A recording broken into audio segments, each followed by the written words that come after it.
प्रणाली हमने बहुत डेवलप किया है, पर क्या हम आंतरिक रूप से डेवलप हुए हैं या हम कमजोर हुए हैं? हम ऋषियों की संतान हैं, सनातन संस्कृति हमारी रही है, सनातन ध्वज हमारे जीवन में रहा है, सनातन विज्ञान हमारे जीवन में रहा है। ज्ञान और विज्ञान का फर्क मैंने आपके बता दिया। ज्ञान कहते हैं समग्र ब्रह्मांड के नॉलेज को, और विज्ञान कहते हैं किसी विशिष्ट, किसी स्पेसिफिक वस्तु के संबंध में जो आपका ज्ञान है उसे कहते हैं विज्ञान। जैसे मैंने कहा, कंप्यूटर के विषय में अगर आपका जानकारी है, आपको नॉलेज है, तो बोले कंप्यूटर साइंस। जो वी शब्द लग जाए मतलब विशिष्ट किसी वस्तु के लिए संपूर्ण नॉलेज आपके पास हो, वो विज्ञान है। और जिस चीज के लिए मैंने कल आपको कहा था, the beginning of real spirituality is who am I, why I am here, what I am doing, कोहम कस्त्वम कुत आयातम, मैं कौन हूं, कहां से आया हूं, क्या कर रहा हूं, अभी तक क्या मिला और कितनी लंबी हमारी यात्रा है, और मुझे क्या चाहिए। हु एम आई, कोहम, मैं कौन हूं। हमें कथाएं या गुरु का ज्ञान ये नहीं सिखाता कि भगवान राम कौन है, कृष्ण कौन है, हनुमान जी कौन है, बल्कि पहला ज्ञान यह है मैं कौन हूं। सारी दुनिया को जानने का दावा करते हैं पर खुद को नहीं जानते, खुद के नेट में, खुद के जाल में फंसे हुए हैं। खुद ही कभी अवसाद होता है, कभी विषाद होता है, भगवत प्रसाद से सदा ही वंचित रहते हैं। पर मनुष्य जैसे ही गुरु सन्निधि में आकर स्वयं को जान लेता है, जब इस देह, इंद्रिय, मन, बुद्धि, चित्त, अहंकार और सप्तम द्वार पर खड़ी आत्मा से उसका परिचय होता है कि ये हूं मैं रियल। मन के संकल्प से कुछ सिद्ध नहीं होता। मन के संकल्प तो रावण ने भी किए थे, और संकल्प सिद्ध करने के लिए उसने पुरुषार्थ भी किया था। सीता हरण करना है तो करना है, और कर ले गया। लोग कहते हैं केवल शुभ कर्म ही पूरा होता है क्या? नहीं नहीं, अशुभ कर्म भी पूरे होते हैं। तुम संकल्प करोगे, पुरुषार्थ करोगे तो तुम्हारे अशुभ कर्म भी पूर्ण होंगे। जैसे रावण ने अशुभ संकल्प किया लेकिन पूर्ण किया, ले गए उठाकर सीता को, अशोक वाटिका में रख दिया। और एक संकल्प यहां महेंद्र पर्वत के नीचे बैठ करके हनुमान जी भी कर रहे हैं।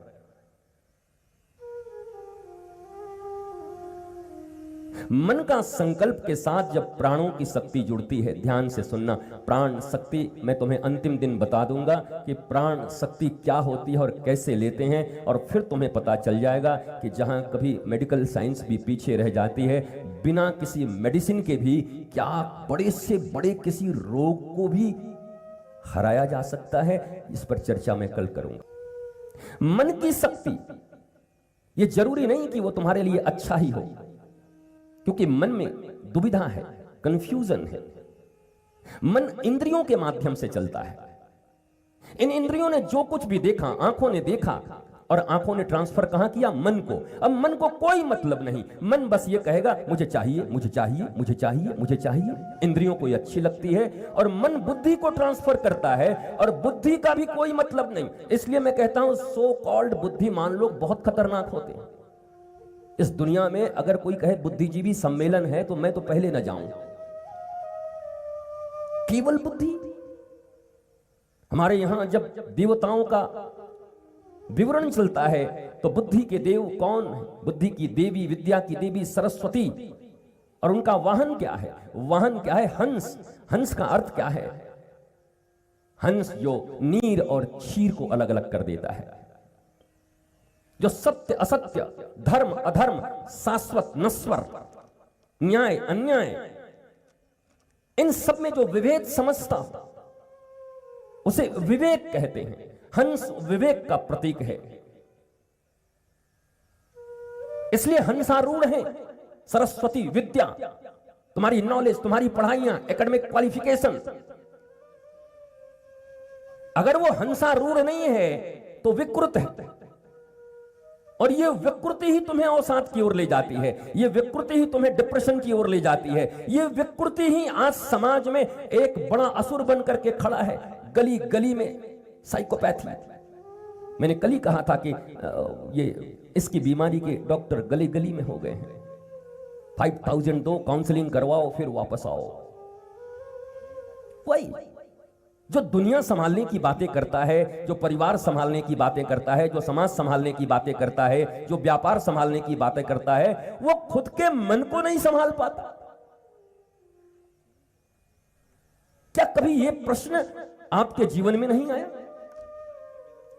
बोला आप क्यों दुखी हो? बोला मुझे ये नहीं मिला इसलिए मैं दुखी हूं, मेरा मन था मैं ये करूं। पर तो तुम अपने मन को ही नहीं संभाल पा रहे हो, तुम क्या समाज को संभालोगे? तुम क्या अपने परिवार को संभालोगे? क्या अपने देह को संभालोगे?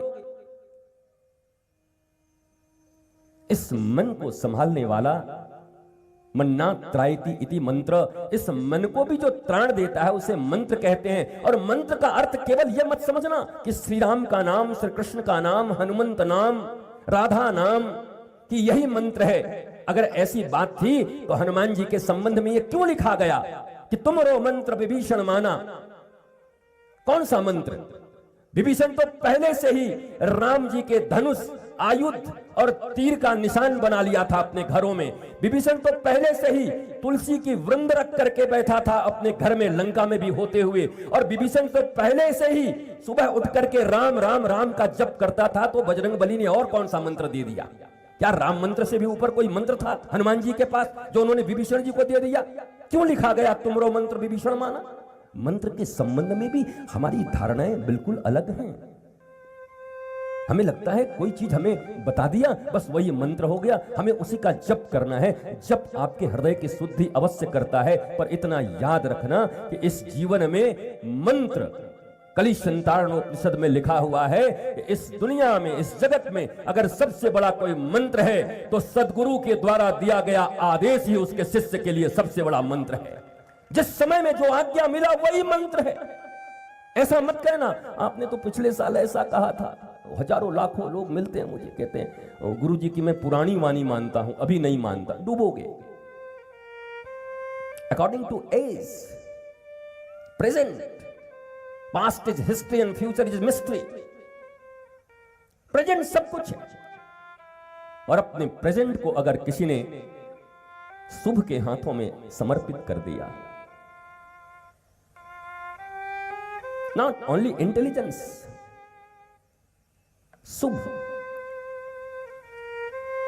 मुझे याद है मैंने आपसे कहा है आर्टिफिशियल इंटेलिजेंस के साथ साथ EI, इमोशनल इंटेलिजेंस के विषय में भी मैं आपको बताऊंगा, वो भी बताऊंगा कि इमोशन कौन सी ऊर्जा है या कौन सा इंटेलिजेंस है। और हनुमान जी में ये कहां था? तो विभीषण को कैसा कौन सा मंत्र दिया मुझे बताओ जरा। राम मंत्र तो पहले से जप रहे थे वो। विभीषण को शरणागति कराई है। विभीषण लंका में ही रहते हैं, राम राम भी जपते हैं, जानकी का हरण भी हो गया है, लेकिन फिर भी लाल बत्ती छूटती नहीं है उनसे भी। ये सब जानते हुए भी साहस नहीं था उनमें कि वो छोड़ सके। किसी न किसी प्रकार से उस कुकृत्य का हिस्सा बन रहे थे, और हनुमान जी ने बहुत डांटा है। कोई मंत्र नहीं दिया, डांटा बहुत जोर से। बोला ये तुलसी का पौधा लगाकर और ये राम जी के आयुध बनाकर और राम नाम लेकर के तू सोचता है तू भक्त हो गया है?